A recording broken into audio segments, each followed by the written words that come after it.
It's a film with three brains. It's a film with three brains. It's a film with three brains. It's a film with three brains. It's a film with three brains. It's a film with three brains. Oh my god, you guys are freaks. It's the night of the senior prom. The Bates High School gym is alive with excitement. Everybody is there, even Carrie White. The girl no one likes. We're all sorry about this incident, Cassie. It's Carrie! And everyone makes fun of her. Carrie! The girl who lives in that creepy house with her crazy mother. Help the sinning woman see the sin of her days and ways. Show her that if she had remained sinless, the curse of blood would never have come on her. The girl with the strange power. If I concentrate hard enough, I can move things. But tonight, no one will laugh at Carrie. If you don't have a date for the prom next Friday, would you like to go with me? She's with the best-looking boy in the senior class. He's trying to trick me again. She'll be voted queen of the prom. You know, I can make sure that you don't hurt Carrie White anymore.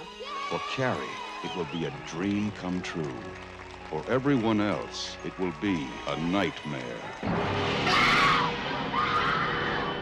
Carrie. A new film by Brian De Palma. Based on the chilling bestseller. Starring Sissy Spacek, Piper Laurie, and introducing John Travolta in his first motion picture role.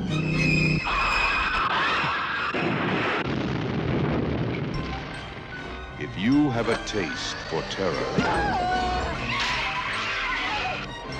you have a date with Carrie. Welcome to the Film with Three Brains. Sam in San Francisco. And I am Sean in Chicago. Cohen in Maplewood, New Jersey.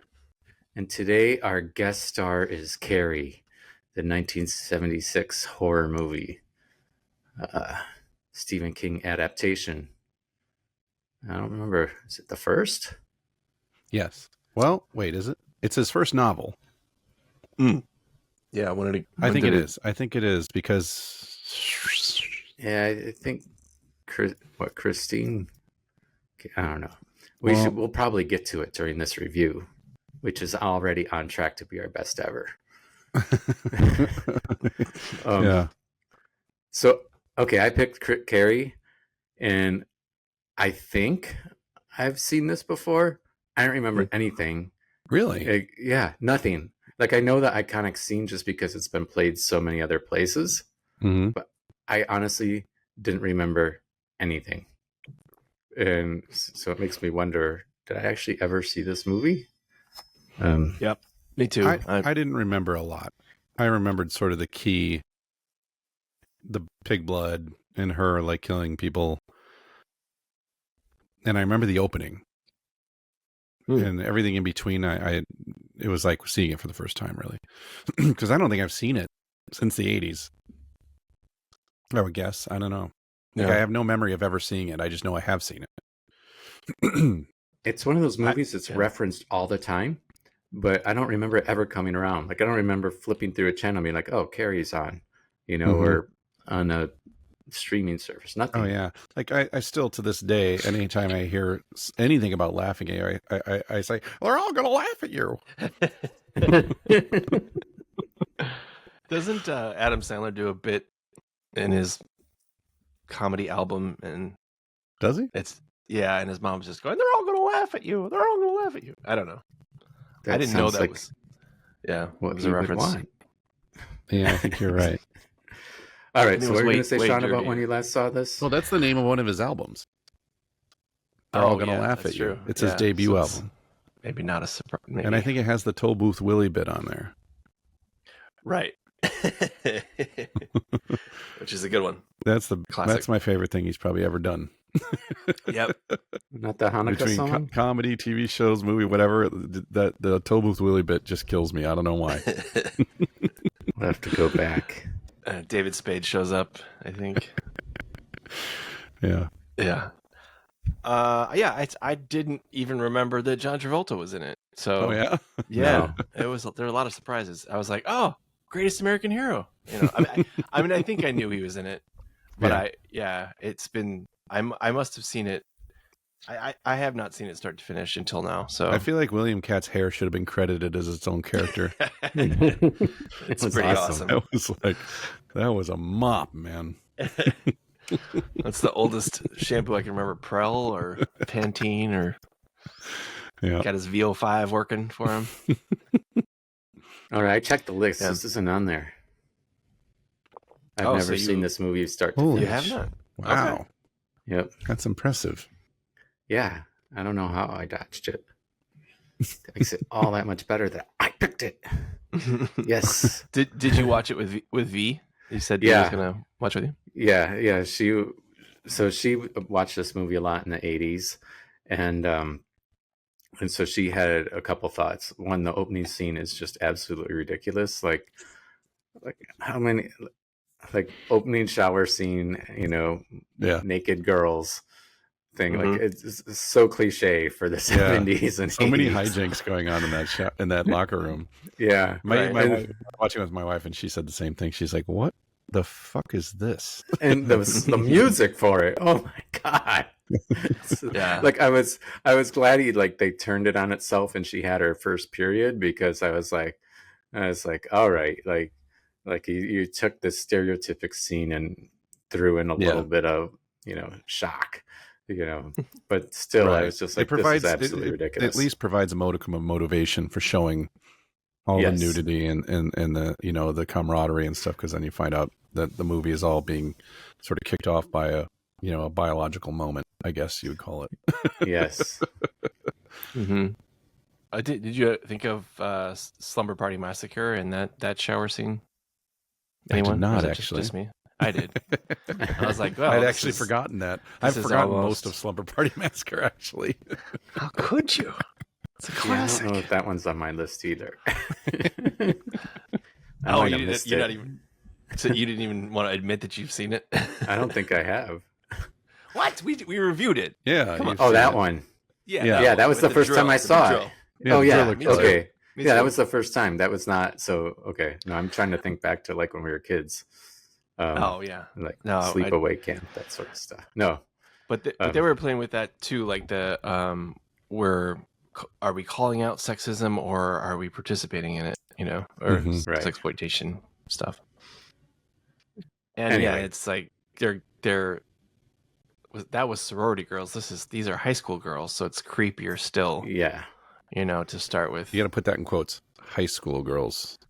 Yes, right. Sissy Spacek got married to the producer. Like Edie McClurg was 30 when they made this. All right. Yeah, they don't look like. Yeah.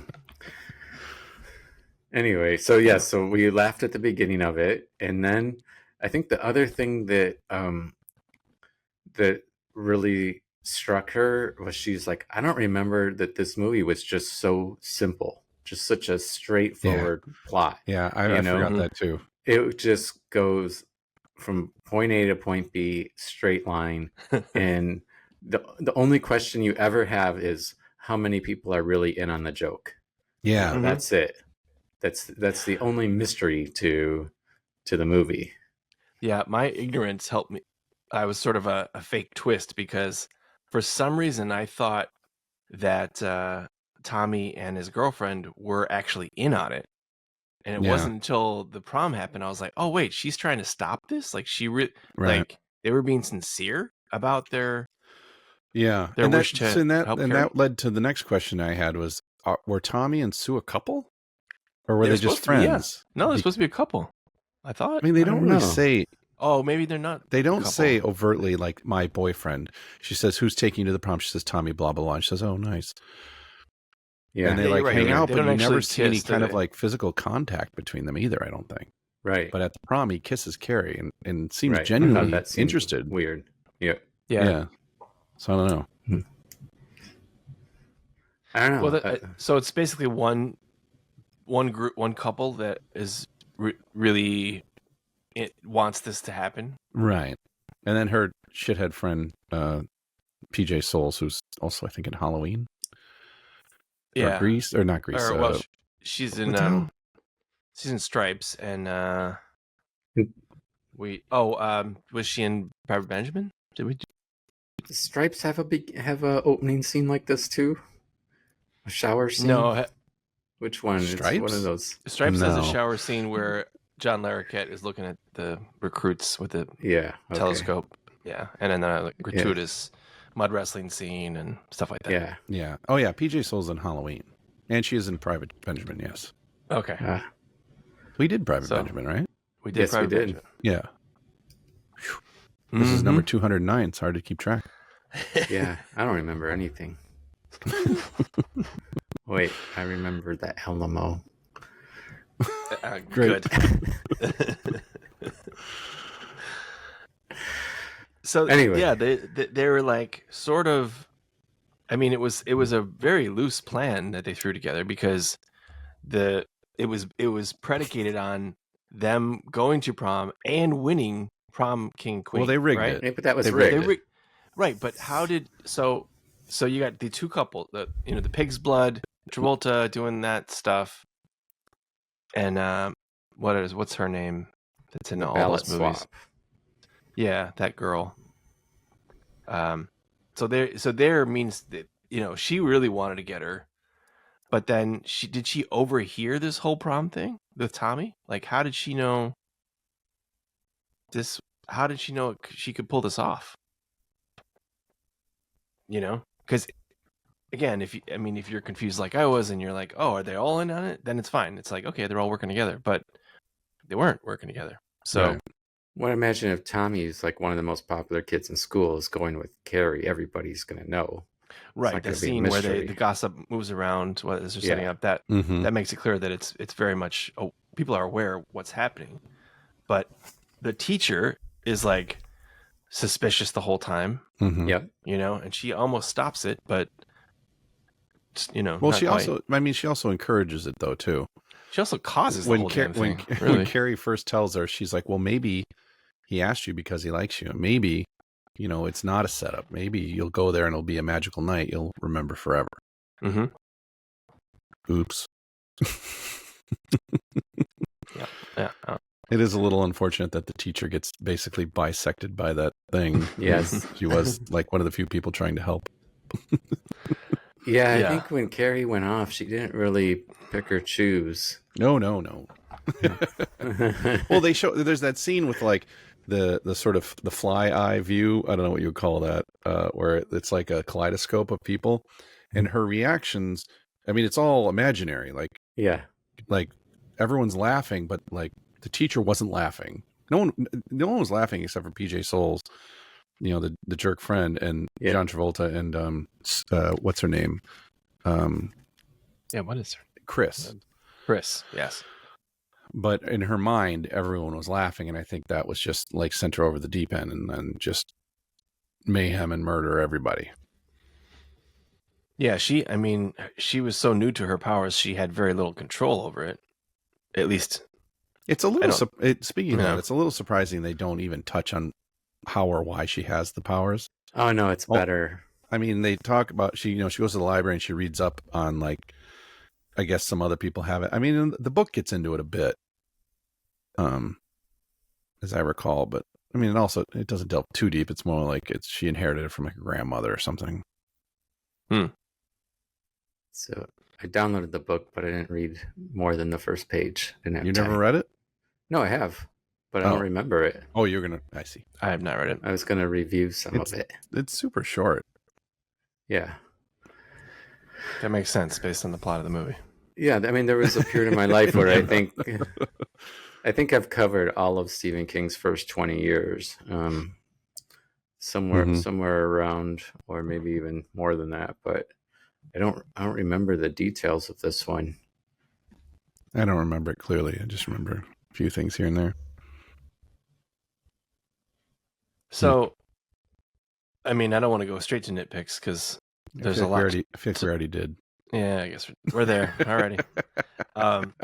Do we need a plot synopsis for anyone who may have not seen or read Carrie or heard about it? All right, or real seen quick. the crappy remake with Chloe Grace Moretz, Yeah, or her name is. I started watching that. Or the before we sequel started. that Amy Irving is in called The Rage, Carrie 2. The only thing I would do if I were remaking this movie is change the music. Yeah. The music's not horrible the whole way through, but I think it could be better, like updated. I would have liked to seen the mayhem at the end be a little more Oh, yeah, they would gnarly update and that. go on a Yeah. little longer. Because in the book, it's like it goes beyond the school. She goes like full Rambo and like takes down the whole town, I think, doesn't she? Or like destroys much more, as I recall. And I think it was scripted that way, but I read somewhere that they had budget constrictions, and so they weren't able to shoot a more expansive ending. They had to sort of condense it just for budget.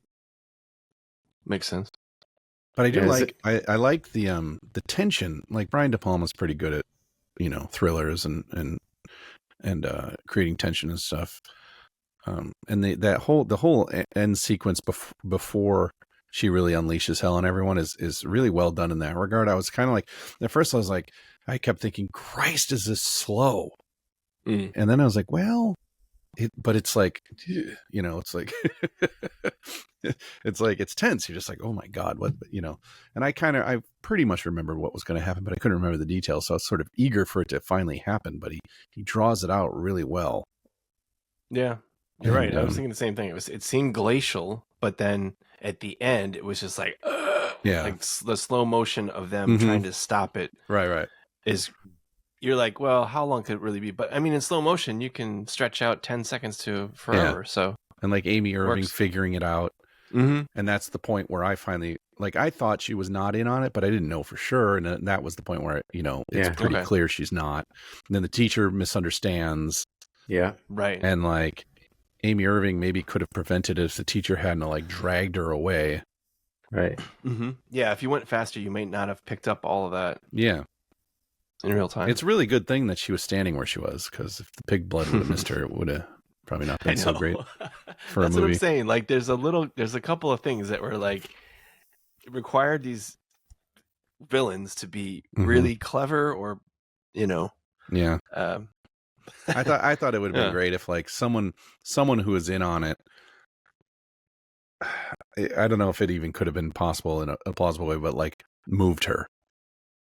Like if they had put a little piece of tape on the floor, right, and someone noticed she wasn't on it, and then like came up and was like, "Congratulations, Carrie," and slowly, subtly moved her into position. Yeah, I almost expected that. Yeah.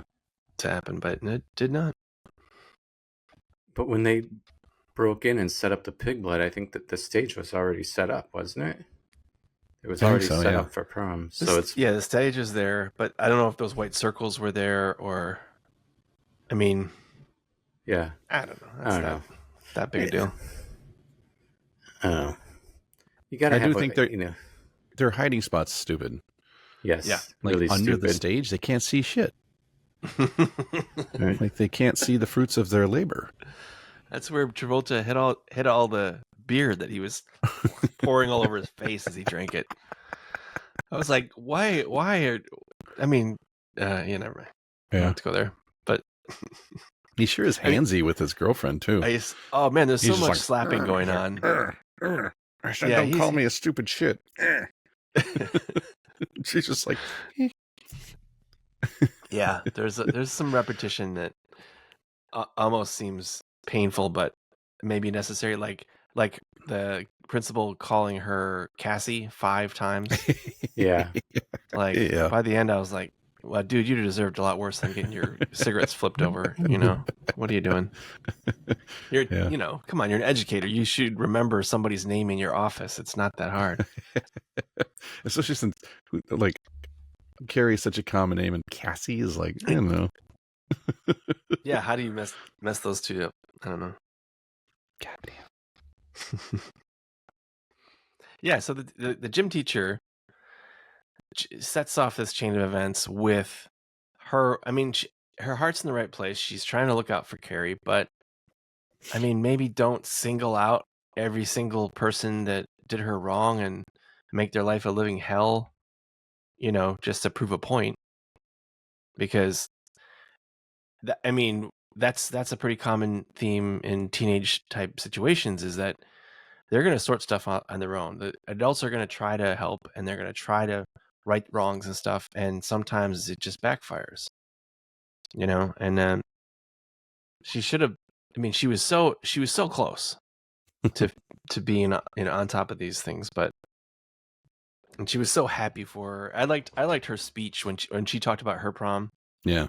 And the heels and all that stuff. I like that because by then I'm like into the humanizing everyone. Like, let's, these are real people. They're trying to do the right thing, and Carrie's having a good time. It was kind of, even though it's going to go to shit, you're just like, well, let's just you got to build something up to destroy it, right? I mean, you got to have a good prom to make it all a hellscape. You gotta get them on the rug before you can pull it from under them. Exactly.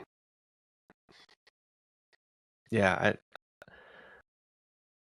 you didn't like any of the music, or did you? What was your main gripe, Sam, with the music?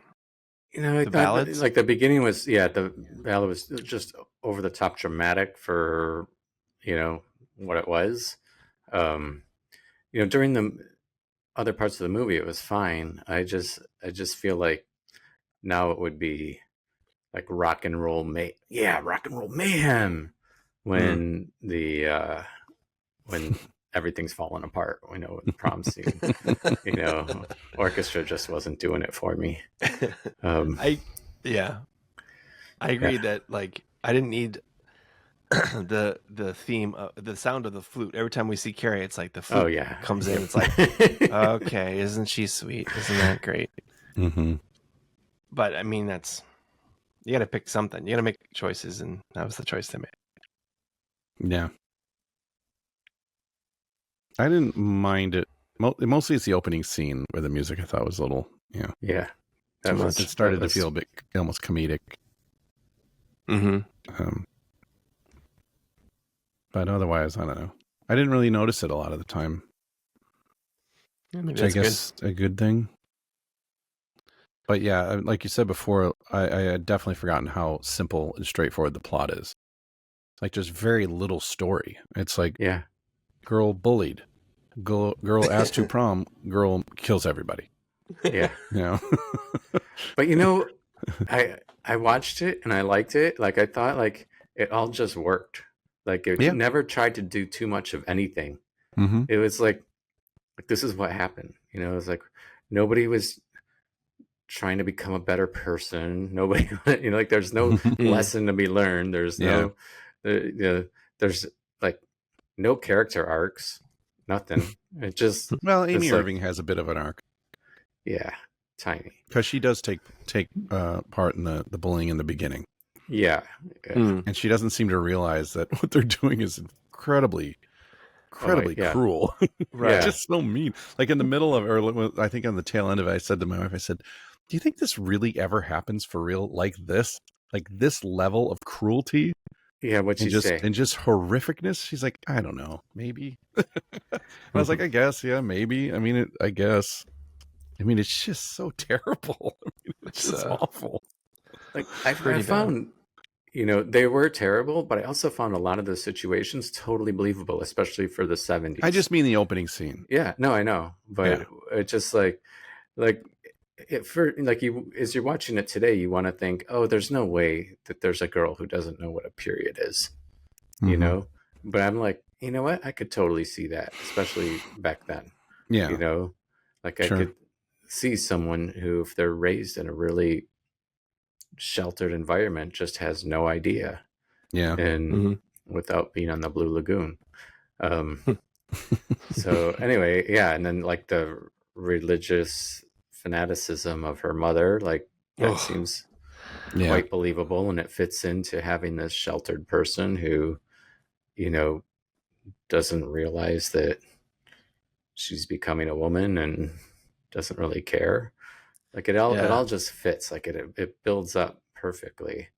And I also like that it's like part of the simplicity is it's not like Can't Buy Me Love where they all try to pretend to be your friend for a month or anything like that. Like there's no other acting or anything else going on. It's just like, okay, well, if she's going to do that, then I'm going to do this. And, that's it. Yeah, that's pretty straightforward too. Tommy's like, "Will you go to prom?" He's like, "I'm not leaving until you say yes."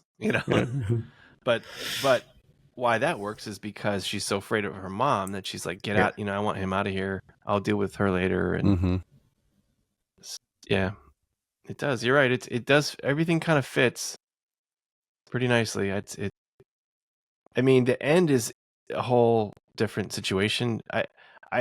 I might need some help piecing that together, because I know there was supposed to be like pebbles that pummeled the house. Did you read that? It was like they shot it and it looked just like rain instead of pebbles, but it was like stones or something, like some, I don't know if it's supposed to be biblical or what, but they couldn't make it work, so there was like an opening scene with pebbles too, apparently, and that doesn't exist anymore. They don't even have a copy of it. But then they went with burning the whole house down. And then I was like, well, wait, is this religious?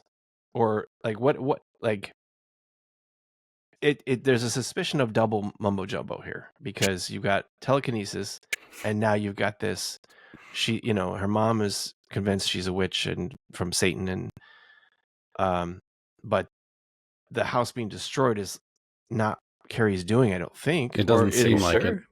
I don't know. It seems like she starts it, and then I kept expecting it to just stop, because the implication is that she's dead in that closet with her mother. But it doesn't stop. It just keeps going. And so, yes, that begs the question, like, what in the fuck is going on? But when you watch the house burn, it does more than burn. It like involutes on implodes. itself. It does like a whole poltergeist thing. Yes, a totally poltergeist ending. And as soon as when you're watching, we're like, it's just like the house in Poltergeist. Like that's right. Yeah, it can't be coincidence. But it also seems like she's already dead. See, I don't know that she was already dead, but I think she was making sure. Yeah.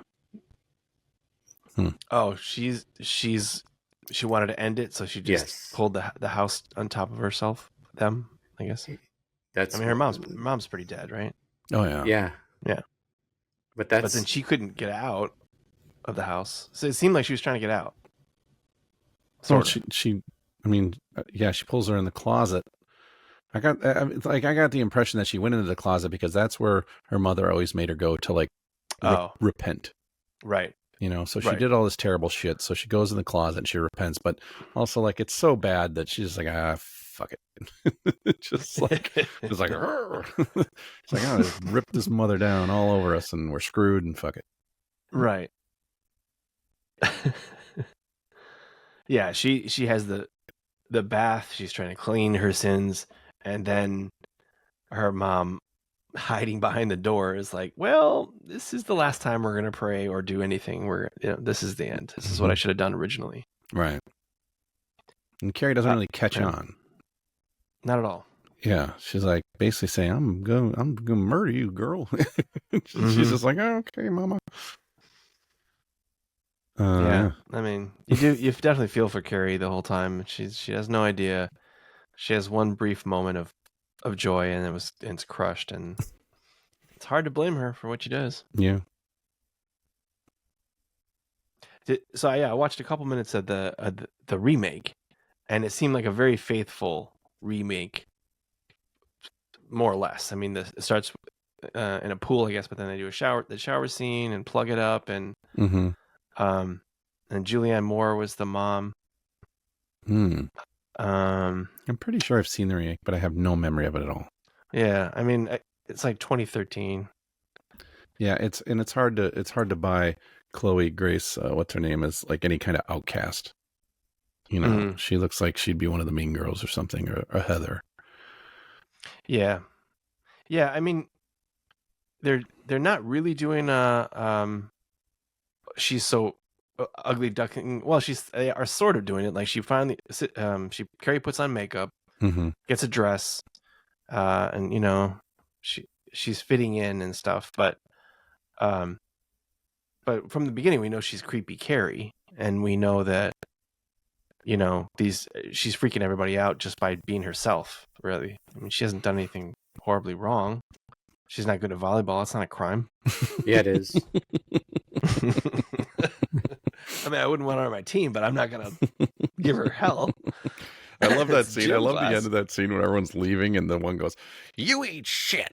It's like, I was like, geez, it's a little Yeah, harsh. I right mean, in it's her a face. gym class volleyball game. Relax. And like just the weird phrasing, "You eat shit." Like, all right, wow. It's a bit of an overreaction, I think. There's yeah.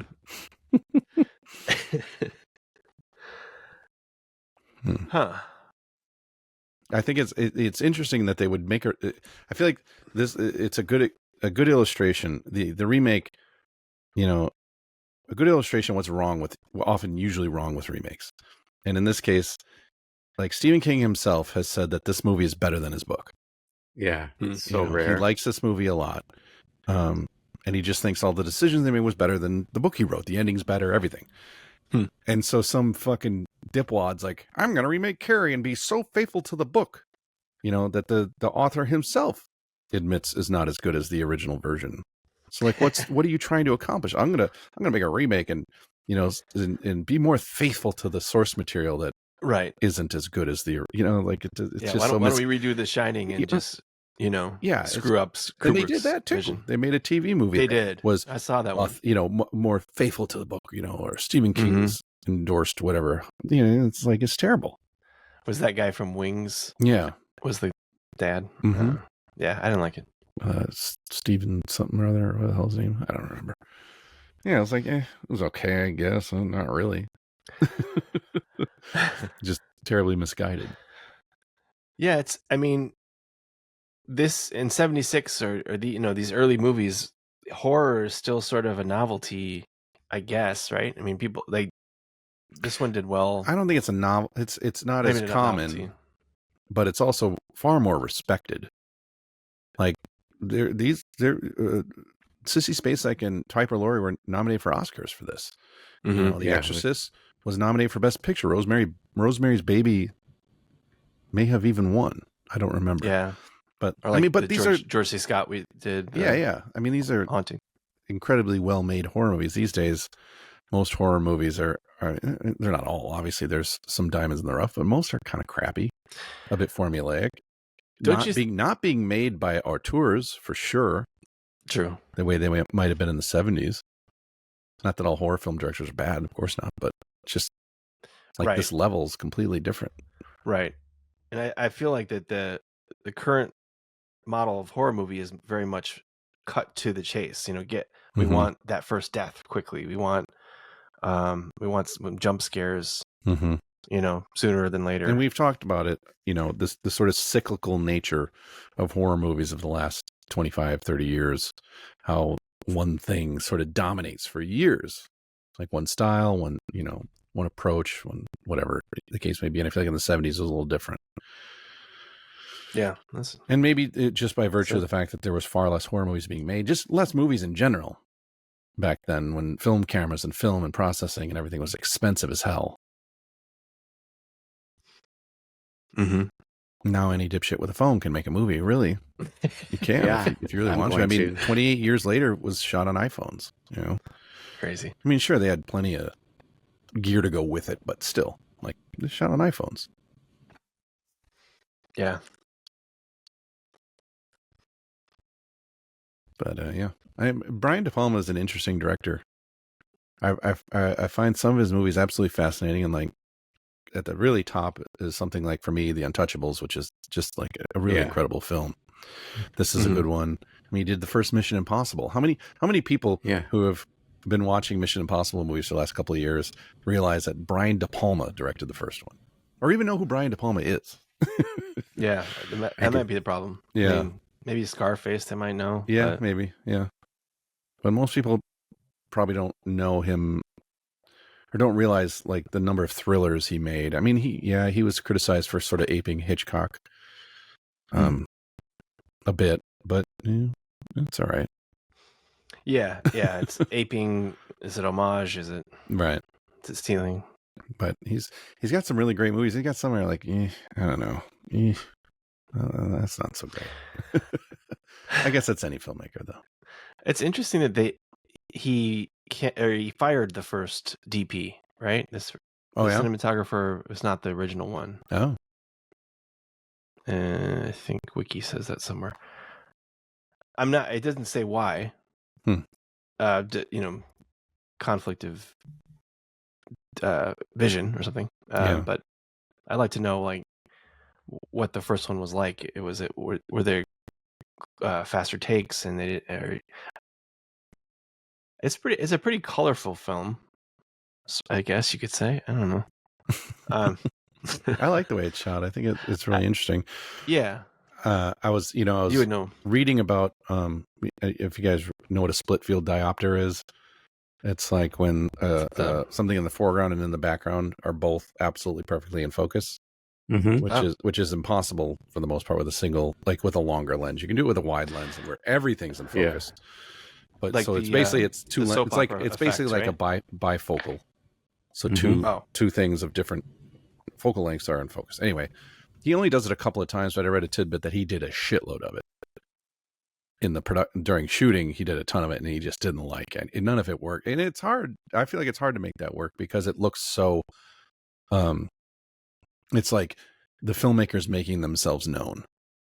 Mm-hmm. You know, you see the director or the DP's touch in that because it's an impossible thing. You know, like the human eye can't really focus on things that far apart at the same time. It looks weird, it looks fake or manufactured. And so he dispensed with like 90% of it. He just kept a few shots here and there, but it's still, I still think it's a really tough effect to work.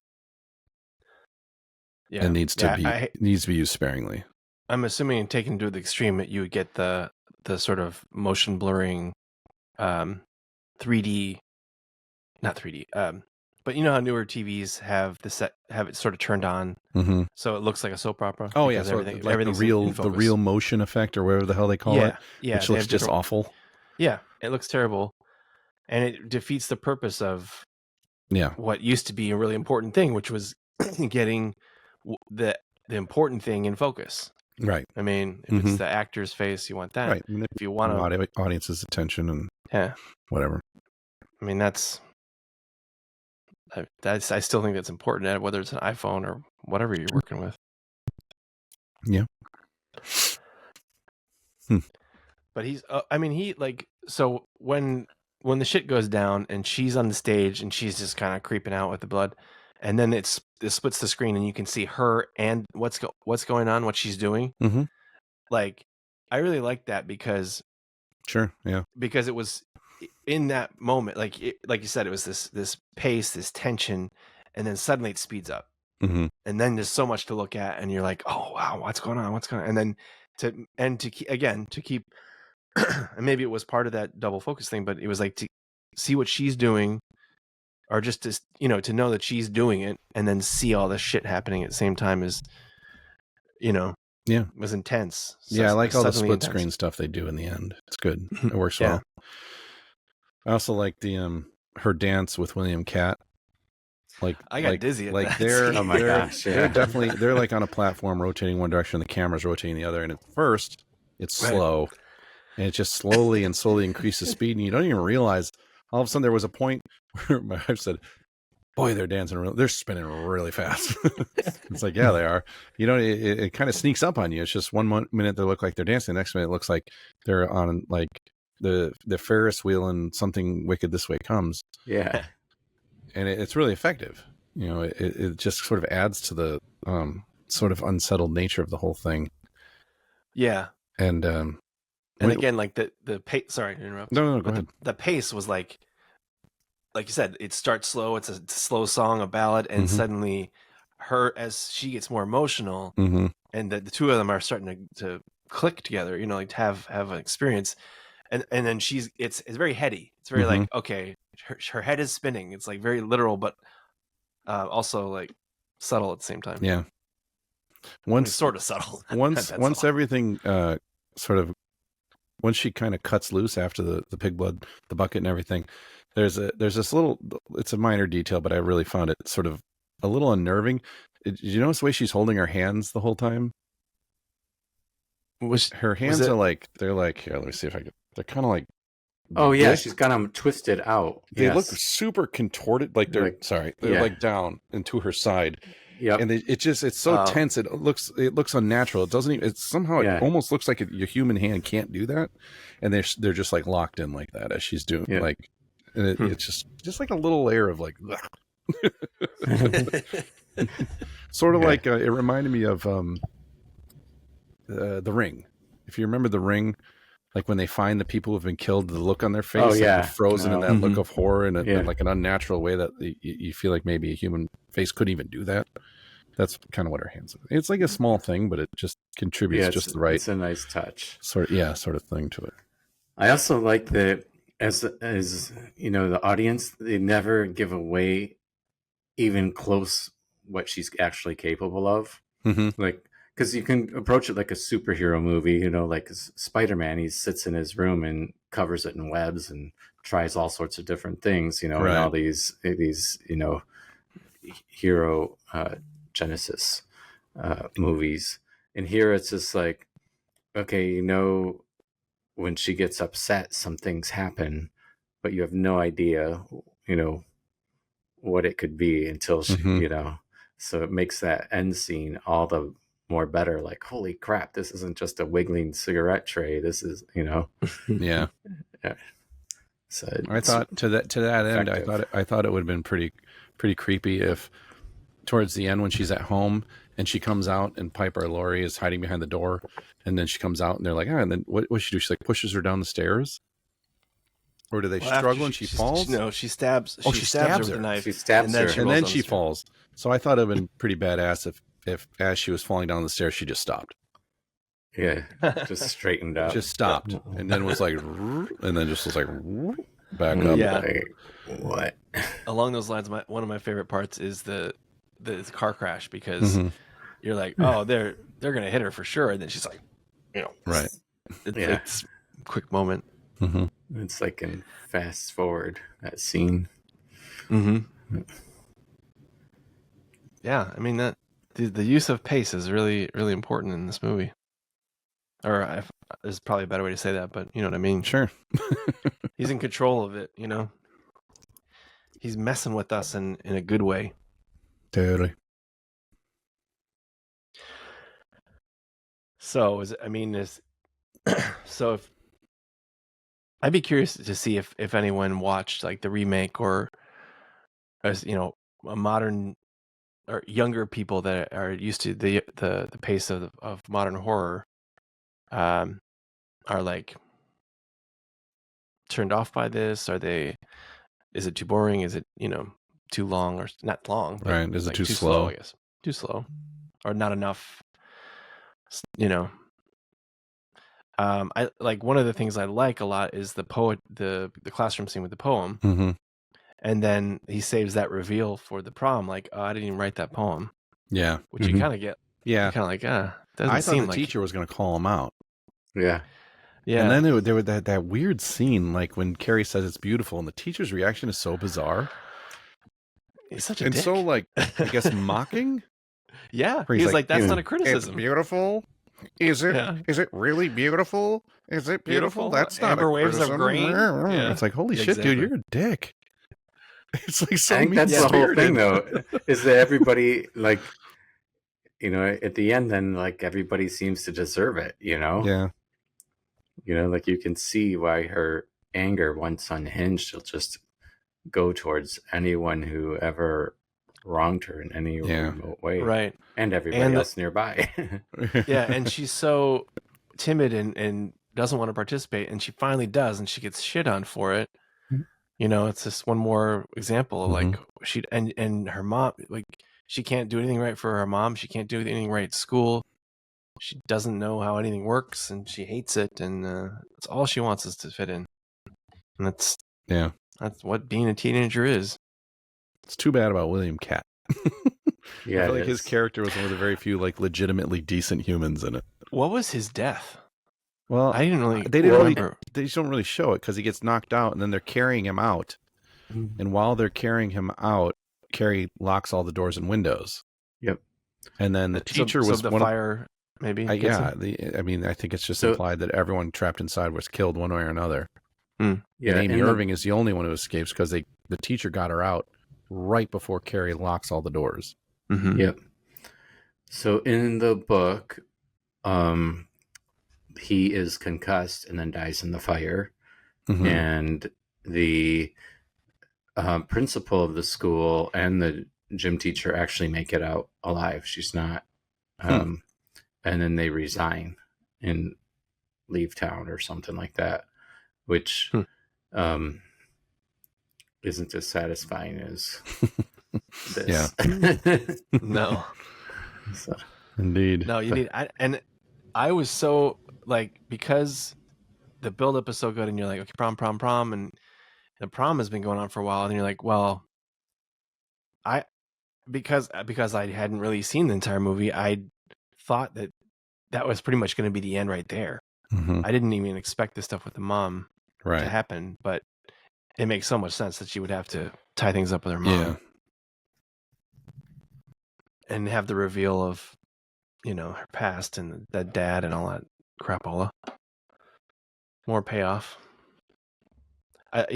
Piper Laurie is really good. Yeah. For this role. She's good in general, but yeah. And it's interesting because, if you read the factoids about this, she had a hard time keeping a straight face during her line reads during shooting, and she was laughing in between takes because she had just assumed it was a comedy because her lines are so over the top. They're so bananas. She thought it was a dark comedy. And it wasn't until like partway through shooting that Brian De Palma told her she needs to treat it as a horror movie that she was able to kind of get through her lines without laughing because it was just so ridiculous. And apparently, the actress who plays Chris, I forgot her name, who also is in RoboCop. RoboCop. Thank you. Yeah. Her and John Travolta also just assumed this was a comedy because they're like the way they're written and the things they're doing are just so absurd. Yeah. Nancy Allen, that's her name. Nancy Allen.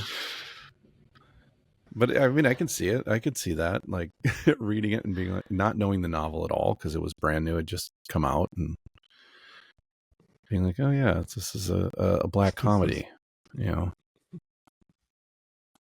Well, yeah, it's important. The shift from totally controlling Carrie to being frightened of her is really important too, because at first you're like, well, there's no way she's going to get to the prom because her mom. But then her mom suddenly realizes, well, I think doesn't Carrie say like, things are going to change, or like, yeah. Well, she said, I'm going to go, and there's nothing you can do to stop me.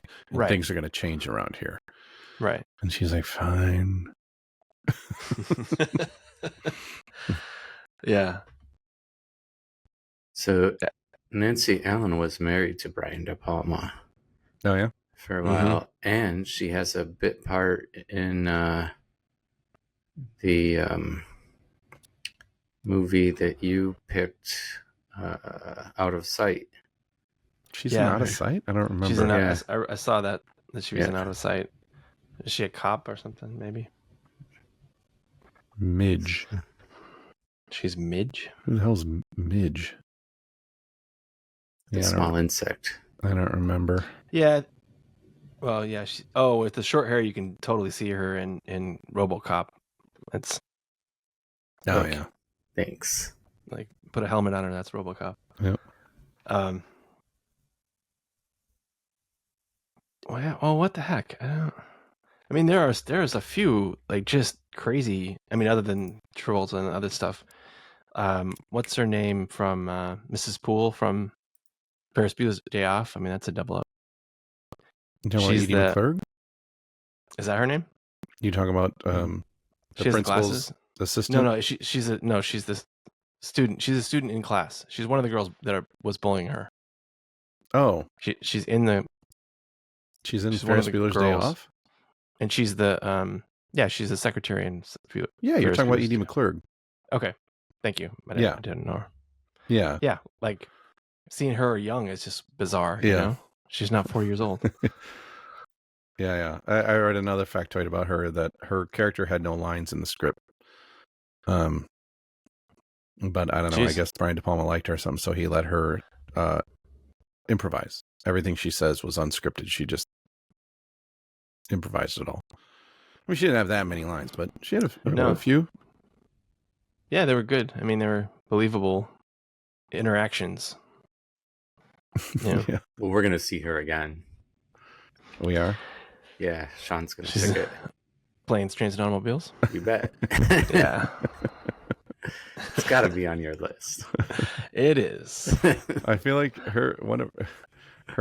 just tangent, the scene where the principal, I forgot his name, Mr. Rooney is talking to Matthew Broderick in the beginning when they want to pick up Sloane. And Mr. Rooney's trying to find out where she is, and he hands the phone to Edie McClurg, and she's like pretending to be him, and she just goes,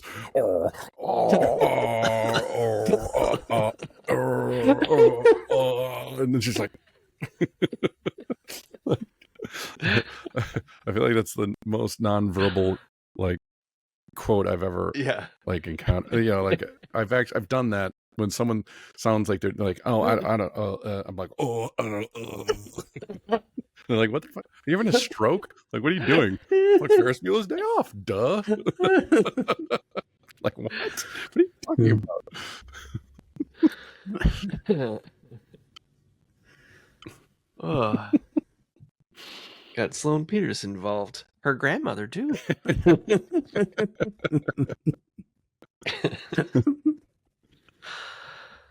Yeah, it's fun like that. I mean, if there's people out there and like these old movies are like junk or whatever, I would say, I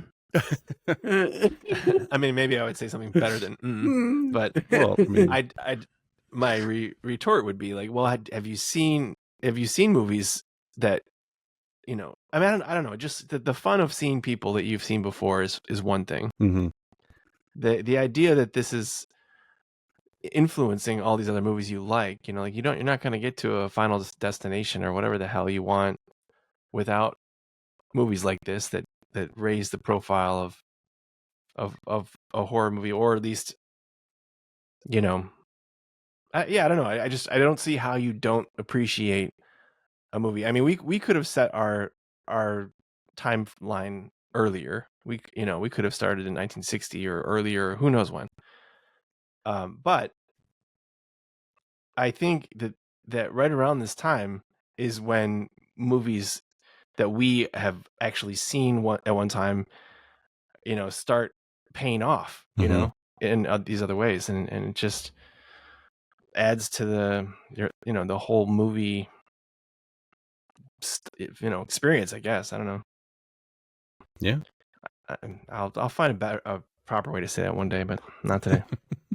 Well, I think, you know, we're lucky enough to see, you know, this explosion of genres, you know, and maybe some of it started before us, but we got to witness this explosion in movie genres, you know, like the idea that there are movies made just for little kids, you know, movies, you know, comedies made for older adults, you know, like horror movies, all this stuff, action, like real action movies, you know. And if you go back a lot further from where we started, there's a lot of movies that were still done as a play, you know. The Dial M for Murder, I really enjoy.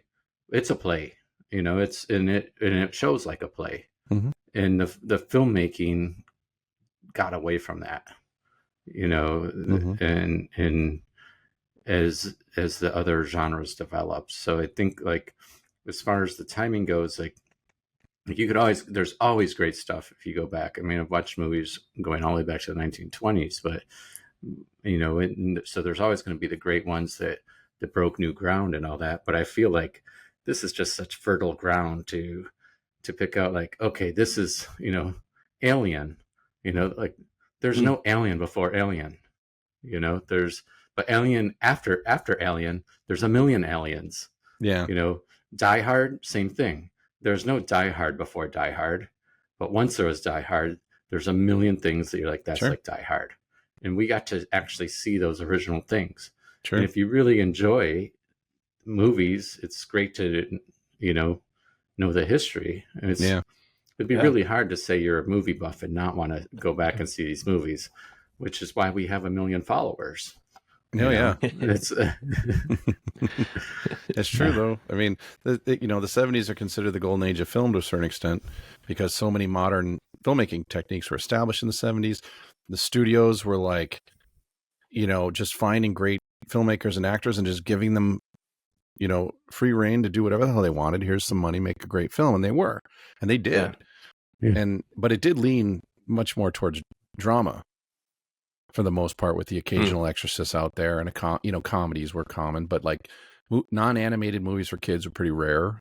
Movies for teenagers was very rare, and sci-fi wasn't that common. I mean, you're right. The 80s was like a huge genre explosion, far more than anything that had come before. It's a pretty interesting way to look at it. And sure, some of it's garbage. A lot of it's garbage, but a lot of it's fantastic. Yeah. It's interesting because the music parallels it too. And you starting with roughly the early 60s for music, the explosion in genres that happened up until roughly about the year 2000 is incredible. And my only theory on all of this is that the baby boomer generation had so many people who had so much, so many opportunities that they could actually take these risks. That when you have a huge population, you're going to have some really creative people and you give them a chance. But then you also have a huge population who are the same age who want to see what these creative people do, who want to hear what these creative people do. Like I think there's a reason a lot of it happened here, and it's not just that Hollywood happened here is because of essentially the wealth of time and money financing everything to allow these things to happen, because everyone didn't have to work super hard on the farm their whole life. They actually, no, I'm serious. If you have to worry about your food every day, and your shelter, you don't have the time to do this. And their generation, if you go back another 50 years, is all of the content, music, art, and all that was being made for wealthy families. That it was not all, but it was, you needed to have that patronage. Yeah. And they changed. That changed, and obviously, being able to project films and having TV and all that, the technology changed at the same time too. To make things massively accessible. But it's a pretty interesting, I'm sure that there's got to be a book on it out there, but it's kind of interesting to see how it all come together, since Sean and I spent so much time listening to music over the decades, and how they kind of go hand in hand as they develop. Yeah, that's a great point about the genres parallel with the music, and rap is happening, and and then you get rad, all these things. You get rad. Yeah, no, you get these movies and Breakin' and all this stuff that come out because nobody was doing tricks on their bikes like that. Like they weren't doing that 20 years earlier. They didn't have those bicycles. The same with the rap music, the dancing that went with it, all these things. And so it's like each pop cult, they influence each other, overlap constantly. Yeah, I mean the way that the studio executives must be the most pessimistic, uninspired people ever, because they don't care about the new stuff until it sells. I mean, if they want, they will give you a shot, but if it doesn't work out, they won't waste another second on it, another penny on it. So they're by nature pessimistic. I mean, we know about the development of Star Wars and things that turned out to change the industry, weren't approved right away, or barely got made because of those executives, those same people that were like, yeah, but it's not this. And the control of the control the studio had, what could not possibly be a good thing, not for the actors, not for the product, not for us. And it's that hard to say. Yeah. Well, go ahead. I would say that. I mean, and I would say that exact thing is what gave rise to independent film. Yeah. Right. Of course. And it's a great necessity, and the technology now makes independent film even easier and can be better. I mean, Flow is a great example of what someone can do with independent filmmaking. He won an Academy Award for it. Oh yeah, I saw it a while ago. But it's amazing. But even though, we all hate corporate America, I'm going to give a counterpoint, especially those bastards who ruined my first album. Anyway, the thing that I realized just recently was that everybody who's in that seat of deciding whether or not to fund something, to do something, has had someone come in super excited and is like, if you build it, they will come. They've heard it. And the thing is that they've built a lot of things where nobody came. like there's a whole bunch of movies we're never going to review because we do not want to go back and watch them again. Sure. Yeah. And we can pluck out the Star Warses and the Jaws all we want, but at the same time, like, you realize in for books too, like, songs too, they don't know. Like, you don't know until you have that finished product, because we've all talked about it so many times on this podcast, is how did they get lightning in a bottle, and how did someone else who had such a great concept so poorly develop it, and when before they both started, they both had a great pitch, they both got green lighted, and they both ended up in very different places, so how does anyone know if you're what to fund? Like, I right. It's easy when you say, hey, we have, you're filming that, you're going to fund that first Mission Impossible movie, and you're like, oh, we got Brian De Palma and Tom Cruise. Like, okay, we're willing to throw something at this, because those two aren't going to waste your time. At least you hope, but there's plenty of them where they did. Waterworld. Waterworld rules. I could see that point, because you're right. The people with the money do not have a lot of money by just being happy-go-lucky with it. You have to be risk averse. It's a gamble. You're funding these films, but it's not you're not trying to fulfill people's dreams. You're trying to make money. So I understand where they're coming from. It's just that I feel like Colin was saying, that the golden age in the 70s, the auteur theory, if you will, when studios said, okay, let's let movie people make movies and we'll just back them. That's the shift I'm talking about. And the studios have to exist. It's just how it works. But trusting people, the creatives, trusting creative people to know themselves and to know what they're doing, it seems like an important step in the whole process, in the whole thing. Yeah. Evolution, I guess. Yeah. And I mean, the good thing about the shooting these stuff on iPhones is that the entry, the bar for entry is gone. So you can, if you want to make a piece of crap and only your family sees it, no big deal, You barely spend any money on it. Yeah, I heard about these three guys who do a podcast, and like no one watches it, but they keep doing it. Right. Yeah. Right. I feel sorry for them. They don't do any ads or sell anything. But yeah. But you know what? I feel sorry for them, but I respect them because they love what they're doing. There you go. That's what it's all about. Yep. That's all right. This we went in the deep end here. Yeah. Speaking of deep, are we ready to shovel our way out to the next? I think so. Project? Yeah. What are we doing next? All right. So I'm going to stick with the current genre. Horror. We're going to fast forward. You have to move up to the 80s, huh? Yeah. We're going to fast forward 11 years to 1987. Oh, that's what I was going to guess. This is a bit of an obscure one, I would imagine, that I think we've talked about. Obscure 87 horror movie starring mostly kids. Okay.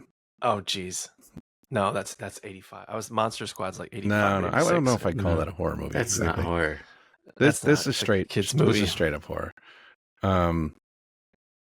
I picked it because it was the movie going. It was a movie going experience that was sort of a somewhat seminal moment for me. Kind of.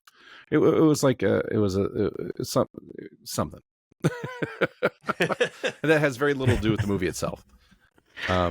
So there's a good story about going to the movies. I would even say it was that great of a story. It's a story for me.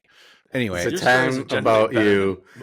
We're in the theater and you accidentally sat on a light bulb and it went up the poop chute. What? Is that it? No. That wasn't the seminal moment? No, it wasn't. Broken light bulb, but no.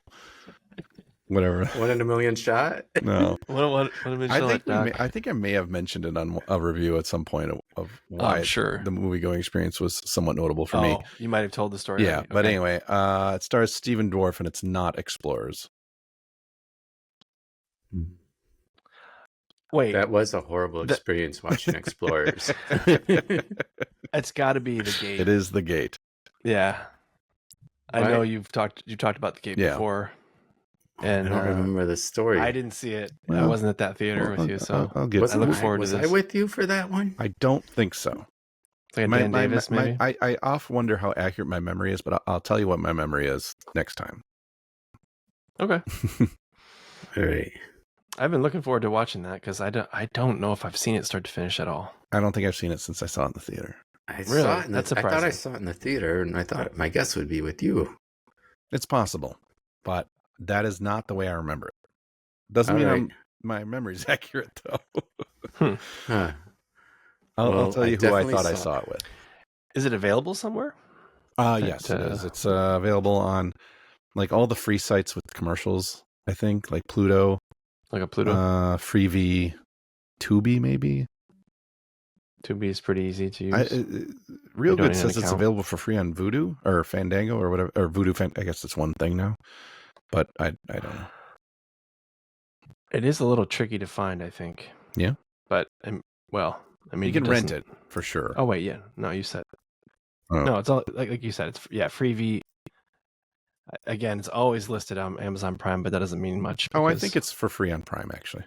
Yeah, that might be the easiest one. Yeah, pretty sure. Yeah, CW. Cool. Yeah, we're going to ride this horror thing, huh?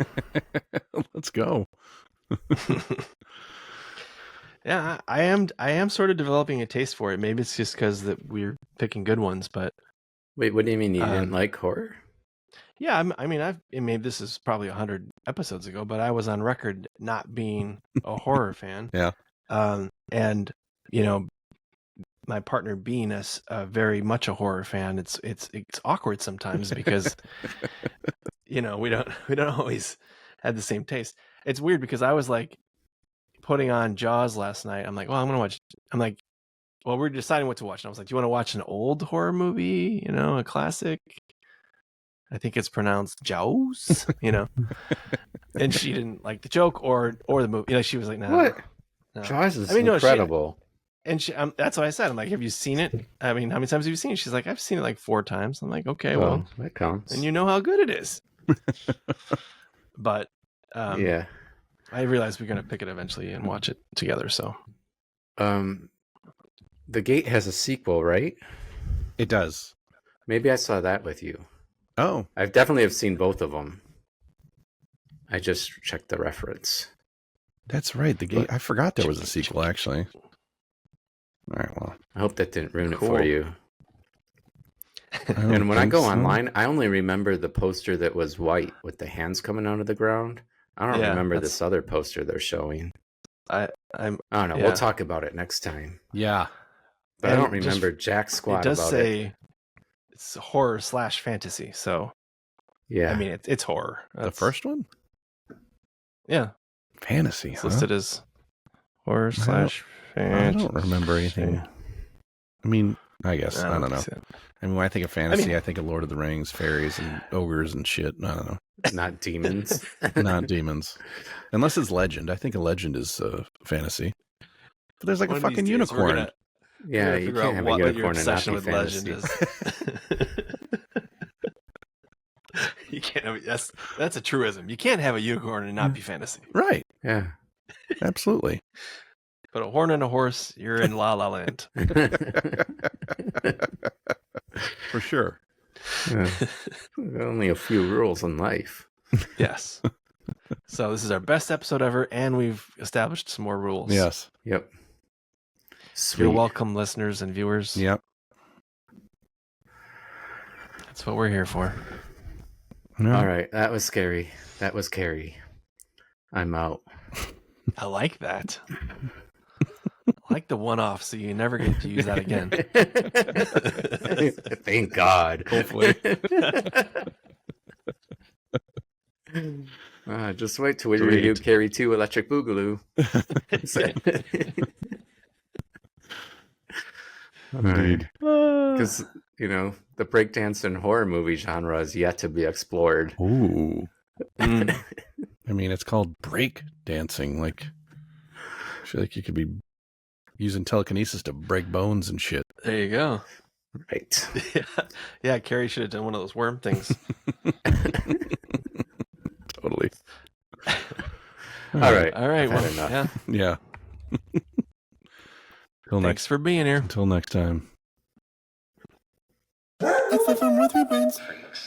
You can't have a unicorn and not be fantasy.